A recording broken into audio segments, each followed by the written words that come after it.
Welcome, folks. Another edition of Blowin'Smoke with AJ Gaynor, the podcast. It's been too long. I would say finally another edition of the podcast, right?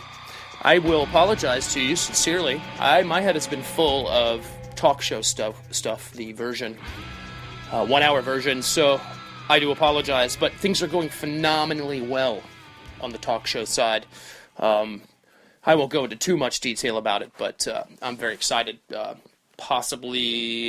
did pick up another affiliate over the weekend, and then some other growth happening as well. Really good news coming from some of the other affiliates that I'm already with, and lots of great numbers on the website and good stuff. So there you go. That's where my head has been. I wanted to talk today a little bit about something I covered in this week's show, the 1 hour version, and two ideas, or two words, two things, I think they're nouns, hope and perspective. And in the other show, it's not like I spent whole segments on just the word hope or the idea. It's just those things find themselves entering into a greater conversation, at least for me, about politics and what's going on. And, that talk show is a much more political theme. But it's also not standard. I would invite you, even if you don't self-identify as a libertarian or conservative, I invite you to check it out. I'm not shouting at you, usually.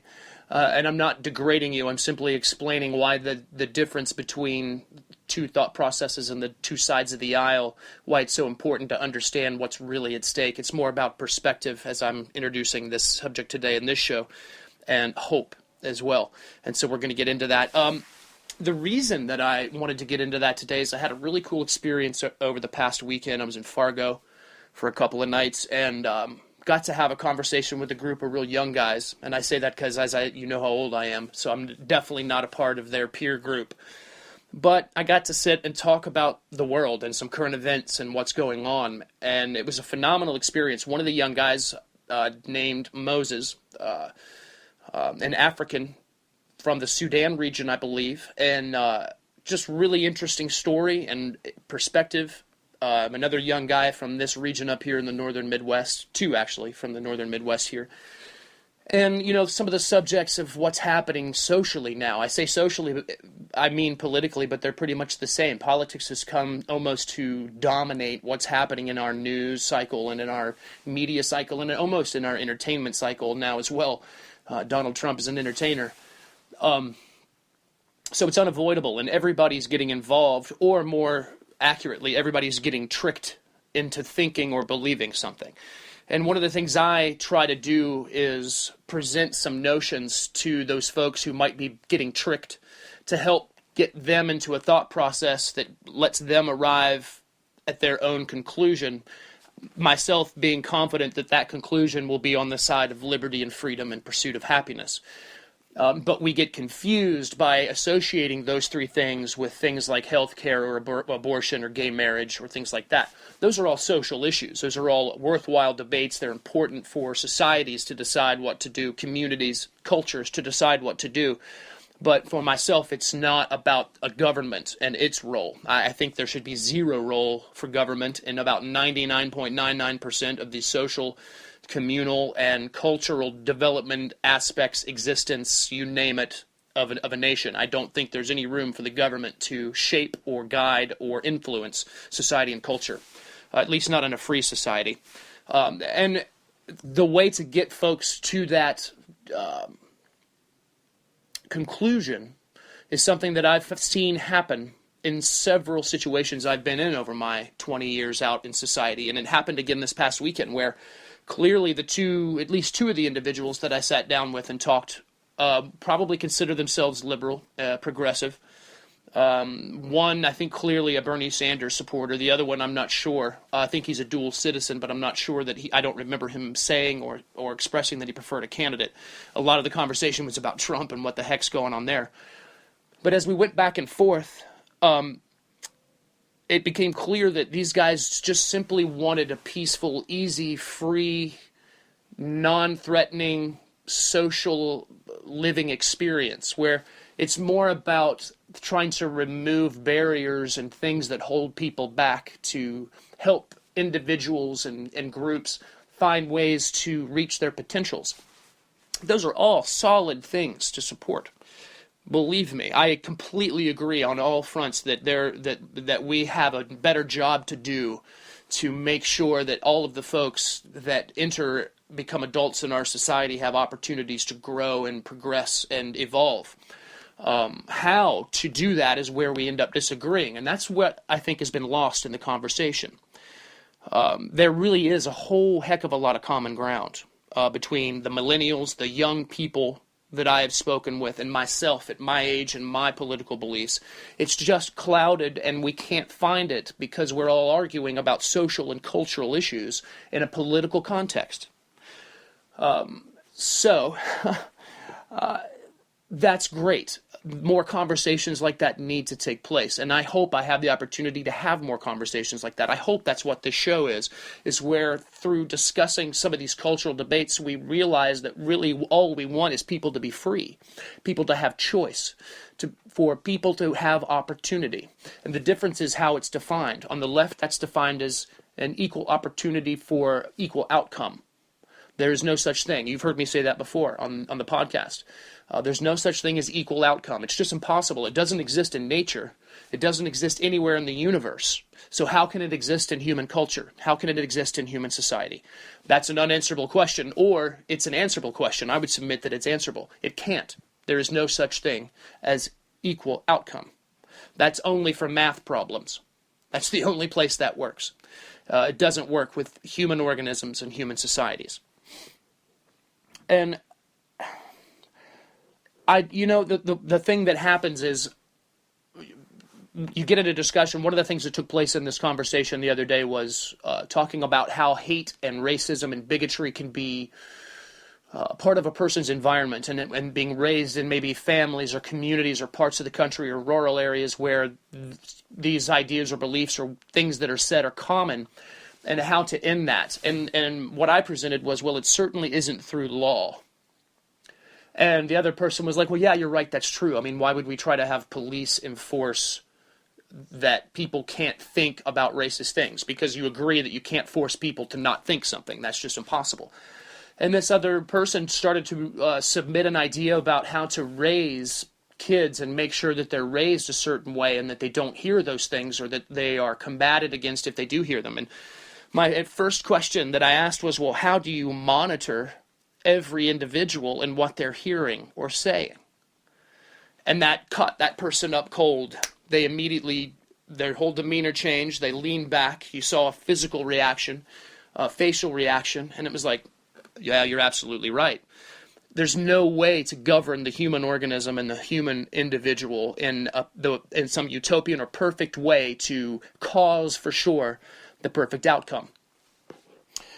There just isn't a way to do it. But it's presented to you as if it's possible by the left and progressives and socialists. They have all of the answers. That's going to solve a lot of problems if we just let them do it their way.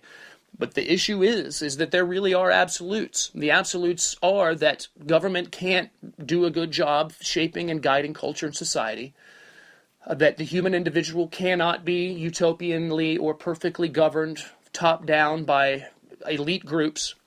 It has to be done by the individual. The individual has to capture their potentials. I'm going a little long here because I do have music for you, and I want to get into some of that music. Some stuff we haven't heard in months, but we're going to hear it again right now. This is one I like to sing along to when I turn the mic off. We'll be back. We'll talk about hope and perspective. Here's Galactic Cowboys. I Do What I Do. It's about 25 years old, this, so I hope they're happy that I'm sharing it with you. Blowing Smoke with AJ Gaynor.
do.